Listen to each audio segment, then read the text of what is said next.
Орусиянын Челябинск областында кыргызстандык номурлуу унаа жол кырсыгына кабылып, ичиндеги бардык жүргүнчүлөр набыт болду. Бул тууралуу орусиялык жалпыга маалымдоо каражаттары жазды. Маалыматка караганда, кырсык күн мурун Челябинск-Троицк жолунда болгон. Анда КамАЗ менен Honda Odyssey унаалары кагышкан. Бир версияга ылайык кырсыкка аба ырайынын катал шарты себеп болгон. КамАЗды 33 жаштагы айдоочу башкарып бара жаткан, ал жабыркаган эмес. Ал эми каза болгон 5 эркек киши Кыргызстандын жарандары деп айтылууда. Кыргызстандын Орусиядагы элчилиги маалыматты тастыкташты.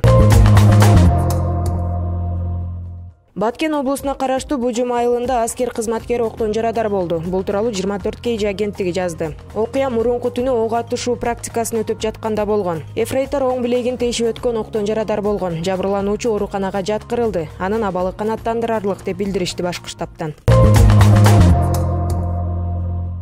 Бүгүн эле кызматынан бошотулган Нурболот Мирзахметов өкмөттүн Жалал Абад облусундагы ыйгарым укуктуу өкүлү болуп тайындалды. Тиешелүү буйрукка премьер-министр Мухаммедкалый Абылгазиев кол койду. Облус жетекчиси Кыянбек Сатыбалдиев кечээ өз арызынын негизинде отставкага кеткен. Ал 2016-жылдан бери аймакты жетектеп келген. Нурболот Мирзахметов 1978-жылы Жалал Абад облусунун Көк Жаңгак шаарында туулган. Бир нече жыл Сузак районун жетектеген. 2018-жылы өзгөчө кырдаалдар министри болуп тайындалган.